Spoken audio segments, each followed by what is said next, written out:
Vamos lá, o presidente do Senado, Davi Alcolumbre, diz que retomou o diálogo com Lula depois de uma nova reunião entre os dois no Palácio da Alvorada.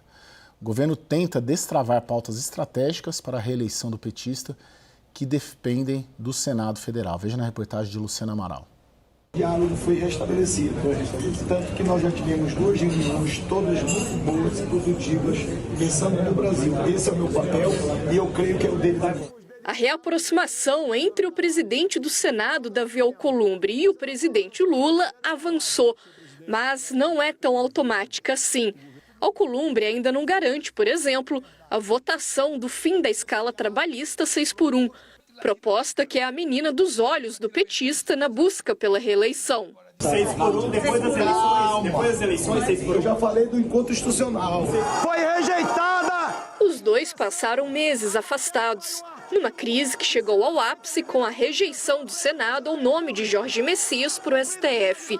Agora, o movimento é de reconstrução do diálogo. Nesta quarta-feira, Lula recebeu Alcolumbre no Palácio da Alvorada. Foi o segundo encontro recente entre os dois. O primeiro foi no início do mês, em articulação do ministro do Supremo, Alexandre de Moraes. O principal objetivo de Lula é destravar pautas de interesse do governo. Além do fim da escala 6x1, o Planalto gostaria de ver aprovados logo a medida provisória do fim da chamada taxa das blusinhas, a PEC da segurança pública, o projeto sobre minerais críticos e o projeto sobre subsídios para combustíveis. Eu acho que nós demos um passo gigantesco para destravar as pautas e fazermos aquilo que é de interesse do Brasil nesse pequeno período de esforço concentrado. A institucionalidade está reconstruída e nós temos que comemorar. Nesta quarta, a bancada do MDB no Senado, alinhada ao presidente da República, se posicionou de forma unânime a favor da análise mais rápida de alguns desses temas. A ideia é que outros partidos de centro e esquerda se juntem ao pleito em pressão a Alcolumbre. A perspectiva, porém, é de que pouquíssima coisa realmente ande nas 2 únicas semanas de trabalho do Congresso até outubro. Governistas dizem que Alcolumbre está alinhado com Lula com base no palanque do Amapá, seu reduto eleitoral. Presidente, o senhor vai declarar apoio a Lula ou não? Os governistas estão dizendo que o senhor está com Lula, com base no Amapá. A convenção do Hamburgo lá no Amapá. Mota e Alcolumbre, claro, querem ser reconduzidos ao comando das 2 casas em fevereiro, enquanto o Planalto precisa de governabilidade imediata. Na avaliação de parte dos senadores, Alcolumbre deve manter o diálogo com Lula, mas sem fechar as portas para Flávio Bolsonaro, no caso do senador do PL ser eleito presidente. E na rota para 2027, existem ainda 2 frentes de tensão no caminho. Possíveis concorrentes bolsonaristas à presidência do Senado, como Tereza Cristina, e a pressão de Lula para que Jorge Messias finalmente chegue ao STF.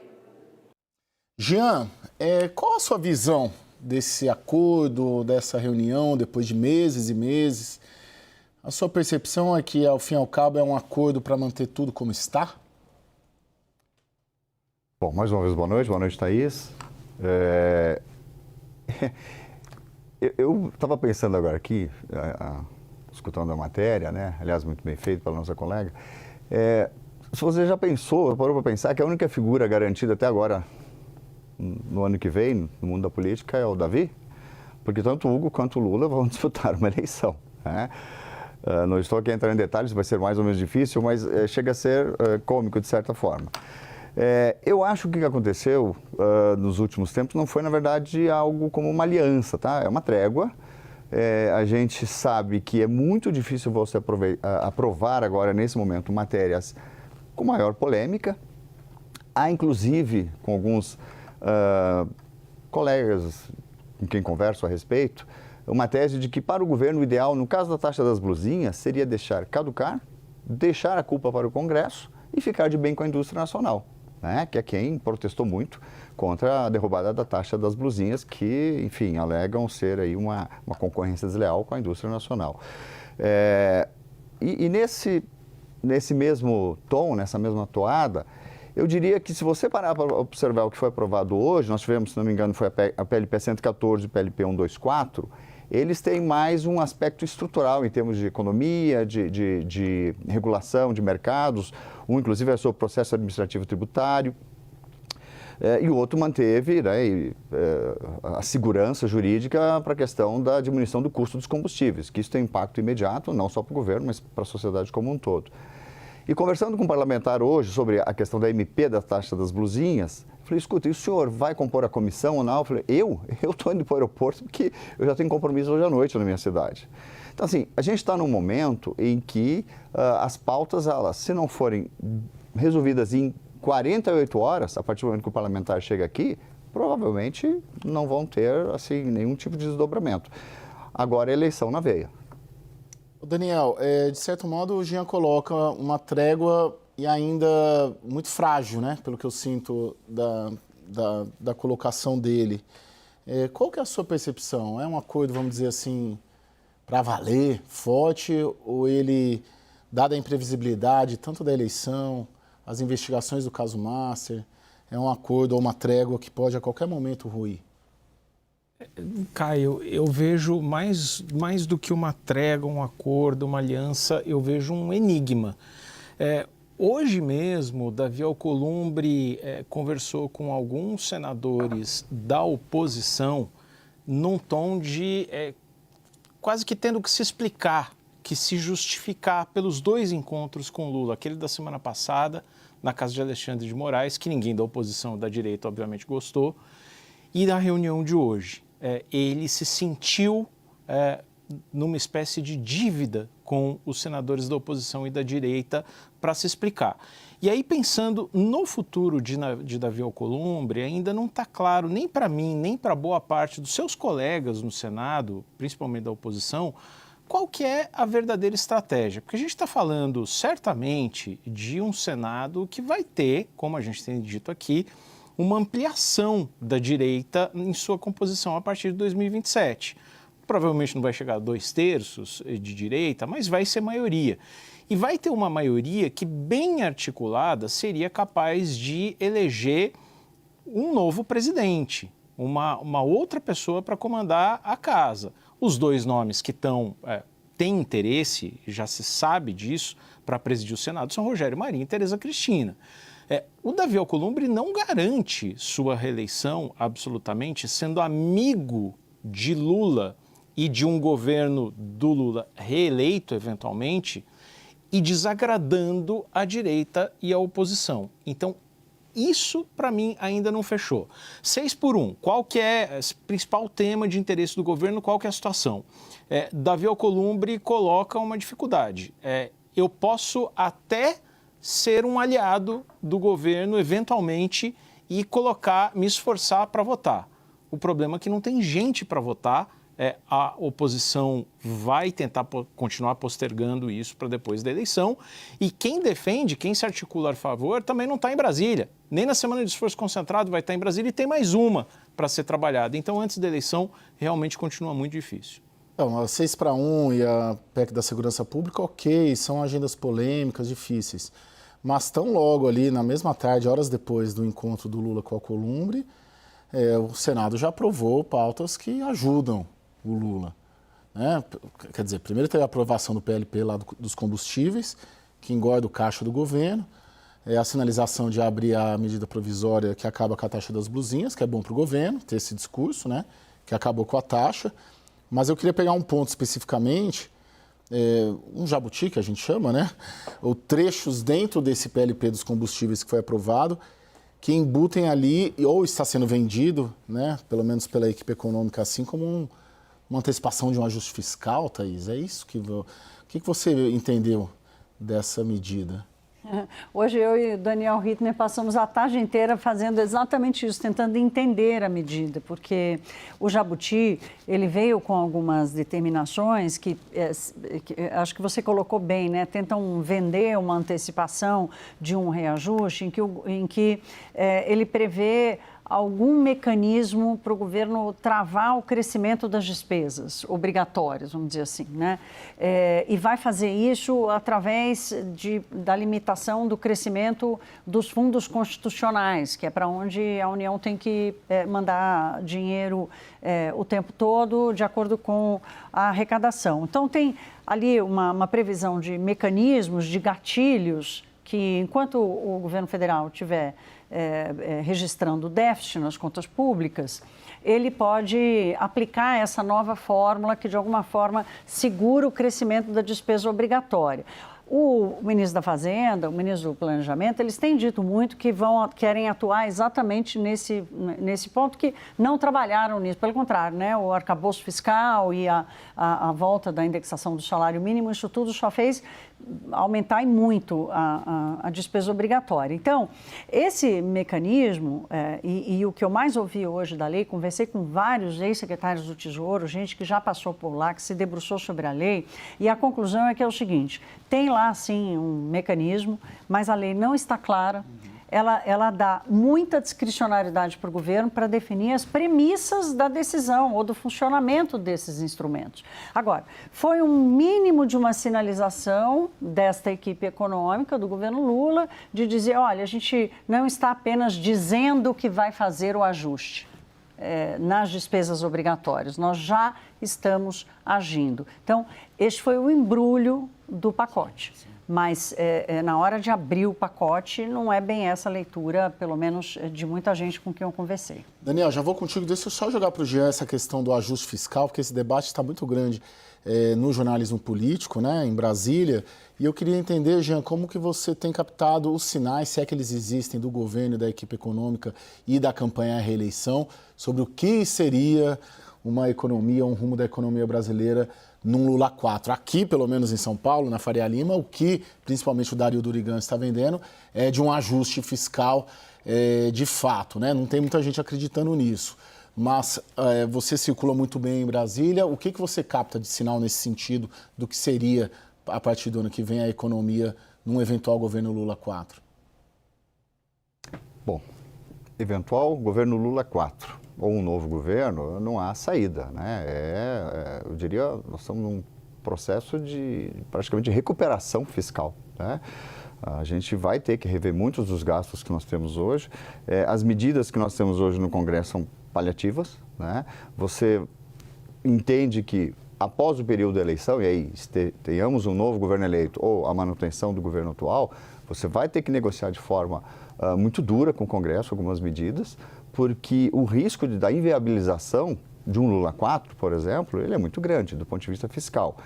Tudo bem, nós temos uma reforma tributária entrando em vigor, né, gradativamente, e isso te dá margem, de certa forma, para alguns ajustes, né? Você tem esse pano de fundo, que são os ajustes para a implementação da reforma tributária de forma efetiva, mas você tem aí um cenário fiscal que assusta, né? E que não vai ter governo eleito ou governo novo que vai poder deixar isso de lado. Esse é o tema central de qualquer que seja o governo que esteja assumindo a partir de janeiro de 2027. Daniel, você tinha pedido palavra? Ô, Caio, só para retomar um ponto ali que eu e a Thaís trabalhamos muito nesse assunto ao longo do dia, e acho que tem um ponto que ela já levantou aqui, eu reforço, que é a discricionariedade que cabe ao Poder Executivo, ao governo, na hora de implementar essas regras que foram aprovadas hoje. Então, por exemplo, esse gatilho que trava o aumento dos gastos só pode ser acionado, segundo a lei, o Jabuti aprovado hoje, em caso de déficit. Esse é um exemplo da discricionariedade, porque não está dito se é o déficit para valer, o resultado cheio das contas públicas, primário, resultado primário, diga-se bem claramente, ou se é o resultado com todos os descontos das exceções ao arcabouço. Aí você desconta pagamento de precatório, desconta uma série ali de gastos e investimentos em defesa para as Forças Armadas, por exemplo, que transformam o déficit em superávit. Então, afinal de contas, a gente tem déficit ou tem superávit? A lei não dá um comando claro. O governo tem dito, não, nós vamos usar o resultado cheio.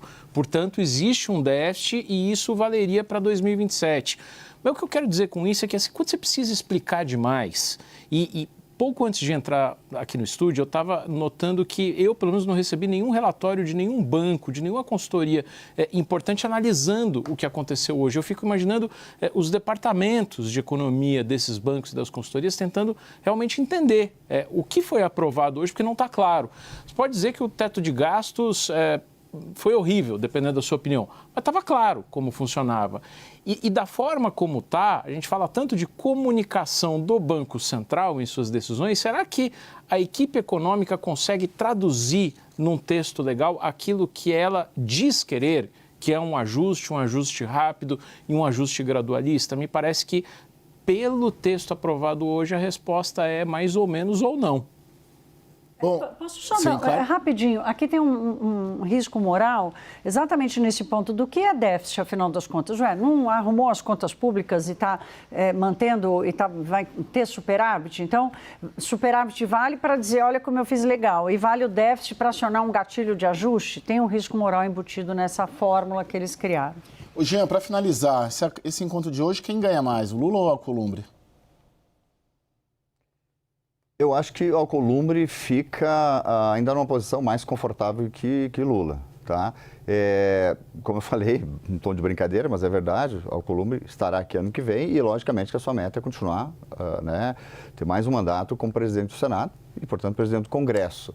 Só que o grande, como o Daniel falou, existe um enigma por trás de tudo isso, né, desses acordos e do que de fato passa na cabeça do Davi Alcolumbre, mas ele entende que ele não pode querer, buscando agradar muito o governo, caso de reeleição, né, em caso de uma reeleição, o atual governo, mas também tem que se olhar para um movimento, como nós já falamos agora aqui. Rogério Marinho e Tereza Cristina são fortes candidatos, né, caso coloque seus nomes, para tentar ocupar a presidência do Senado.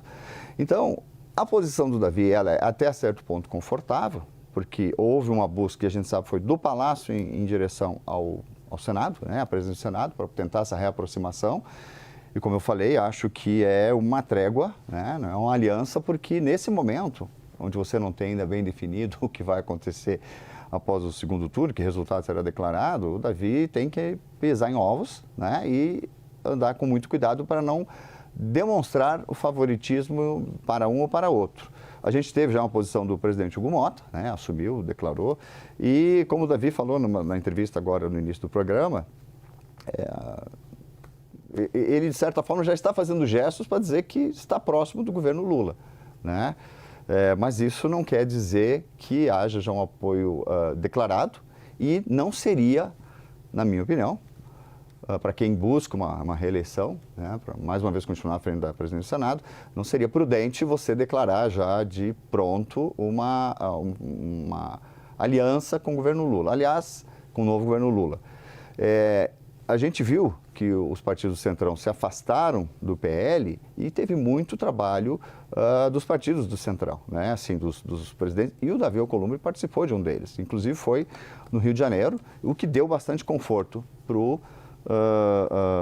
candidato hoje que está mais aliado com o presidente Lula, que é o Eduardo Paes, e a gente sabe que essa construção teve a participação do Rueda, né, de membros do PP e do União Brasil. No caso, o próprio Davi Alcolumbre, além do Rueda, estiveram nessa reunião. O Davi, inclusive, se não me engano, entrou por telefone, áudio, algo assim, mas ficou selado que eles não demonstrariam apoio efetivo a nenhum candidato no Rio de Janeiro e não fariam também a nível federal.